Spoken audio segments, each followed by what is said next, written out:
Saudi আরবের রাজধানী রিয়াদ লক্ষ্য করে ক্ষেপণাস্ত্র ও ড্রোন হামলা চালিয়েছে ইরান।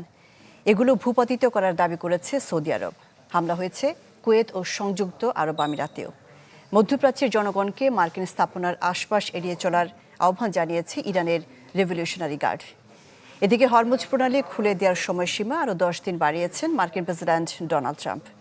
আর পেন্টাগনের পরিকল্পনা আছে মধ্যপ্রাচ্যে আরও 10,000 সেনা মোতায়েনের। নগদ নিয়ে এলো হার না মানা হার অফার। সর্বনিম্ন 10,000 টাকা রেমিটেন্স নগদে পাঠালে থাকছে স্বর্ণের হার জেতার সুযোগ।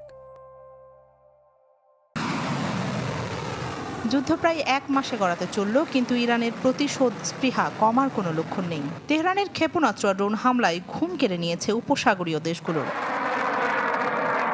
শুক্রবার সৌদি আরবের রাজধানী রিয়াদের দিকে অন্তত 6টি ব্যালিস্টিক ক্ষেপণাস্ত্র ছুড়েছে ইরান। এর মধ্যে 2টি ভূপাতিত করা হয়, বাকি 4টি পরে জনবসতিহীন এলাকা ও সাগরের পানিতে। এর ঘণ্টাখানেক আগে 6 ইরানি ড্রোন ভূপাতিত করে সৌদি আরব। হামলা হয়েছে কুয়েতের প্রধান বাণিজ্যিক বন্দর সুয়াইখে। সামান্য ক্ষয়ক্ষতি হয় বন্দরে, তবে হয়নি কোনো হতাহত। এছাড়া সংযুক্ত আরব আমিরাতে ইরান থেকে ছোড়া 6টি ব্যালিস্টিক ক্ষেপণাস্ত্র এবং 9টি ড্রোন প্রতিরক্ষা ব্যবস্থা ভূপাতিত করা হয়। অন্যদিকে হামলা চালানো হয়েছে ইসরায়েলের বিভিন্ন অঞ্চলেও।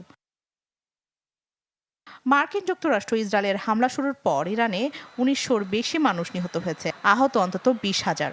আন্তর্জাতিক রেড ক্রস ও রেড ক্রিসেন্ট এ তথ্য দিয়েছে। এছাড়া দেশটির অন্তত 120টি জাদুঘর, ঐতিহাসিক ভবন ও সাংস্কৃতিক স্থাপনা ক্ষতিগ্রস্ত হয়েছে। যুক্তরাষ্ট্রের 15 দফা প্রস্তাব প্রত্যাখ্যান করে নিজেদের শর্ত দিয়েছে ইরান। জার্মান পররাষ্ট্রমন্ত্রী জানিয়েছেন, যুক্তরাষ্ট্র ও ইরানের মধ্যে পরোক্ষ যোগাযোগ হয়েছে এবং খুব শিগগিরই পাকিস্তানের সরাসরি বৈঠক হতে পারে। এদিকে কূটনৈতিক প্রচেষ্টাকে সময় দিতে ইরানের বিদ্যুৎ স্থাপনায় হামলার পরিকল্পনা 10 দিন পিছিয়ে 6 এপ্রিল পর্যন্ত স্থগিত রাখার ঘোষণা দিয়েছেন ডোনাল্ড ট্রাম্প। দাবি করেছেন ইরানের সাথে ভালো আলোচনা হচ্ছে। তবে ট্রাম্প এমন দাবি করলেও ওয়াল স্ট্রিট জার্নালের প্রতিবেদনে বলা হয়েছে, মধ্যপ্রাচ্যে অতিরিক্ত 10,000 সেনা পাঠানোর পরিকল্পনা করছে পেন্টাগন। রাখি জেসমিন, চ্যানেল 24।